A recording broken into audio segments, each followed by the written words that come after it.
Nossa aventura pela Terra começou há milhares de anos atrás, mas a existência dos humanos é um evento relativamente recente para o planeta diante de tantos que já se passaram.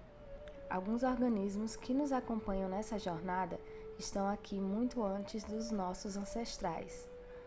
É difícil pensar, considerando todos os desafios que é a sobrevivência, que um organismo céssio seria capaz de se adaptar aos mais diversos desafios impostos pela natureza, mas as plantas conseguiram. Elas são seres de extrema importância para todos os demais. Sem as plantas, possivelmente as cadeias tróficas e toda a vida neste planeta estaria em perigo. A ciência, que estuda todos os processos biológicos que envolvem o reino vegetal, é chamada de botânica. A botânica já foi considerada uma ciência amada. Seu conhecimento era visto como elegante e de bom gosto. Mas em algum momento, nós perdemos a relação de admiração e respeito com as plantas. Talvez quando deixamos de acreditar que somos partes independentes do meio ambiente. Nossas amigas têm sido utilizadas desde o começo da nossa história.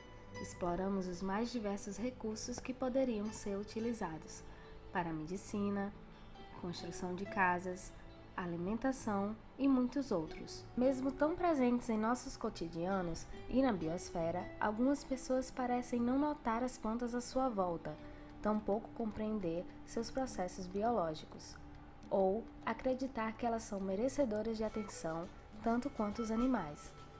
Nos tornamos portadores do que se denominou cegueira botânica. Pesquisas apontam os fatores que podem ocasionar a cegueira botânica. Um deles pode ser neurofisiológico, pois o nosso cérebro dá prioridade a imagens com movimentação, elementos conhecidos e ameaçadores. Assim, as plantas que são estáticas são ignoradas no processamento cerebral. Outro fator citado pode ser cultural.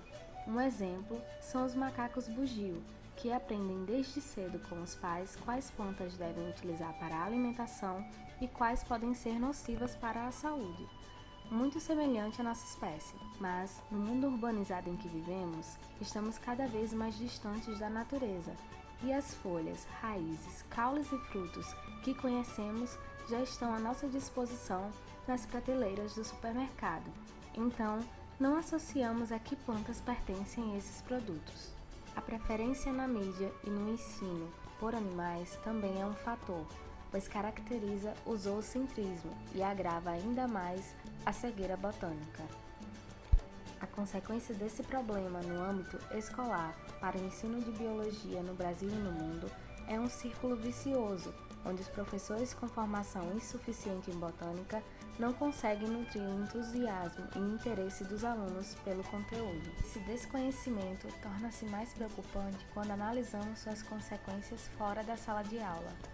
Os botânicos e especialistas no ensino de biologia alertam para a seguinte questão: até que ponto a ignorância gerada pela cegueira botânica irá influenciar negativamente a tomada de decisões e políticas públicas no Brasil, uma vez que propostas cogitaram a retirada da disciplina do ensino fundamental e médio. Não entender a importância das árvores e florestas pode fazer com que a população deixe de se importar com o meio ambiente, o que provocaria a destruição de biomas, extinção de espécies e cedo ou tarde trazendo consequências para os próprios humanos.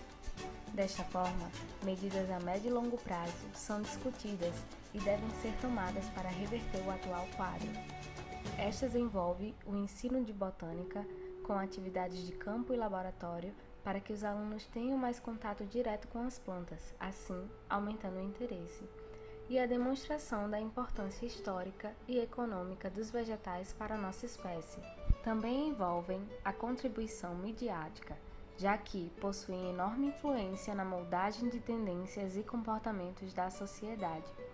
Uma grande ajuda para curarmos a cegueira botânica passa necessariamente por uma valorização da ciência como um todo pelos meios de comunicação, com programas, reportagens, documentários e outras formas de atrair o público para o meio científico.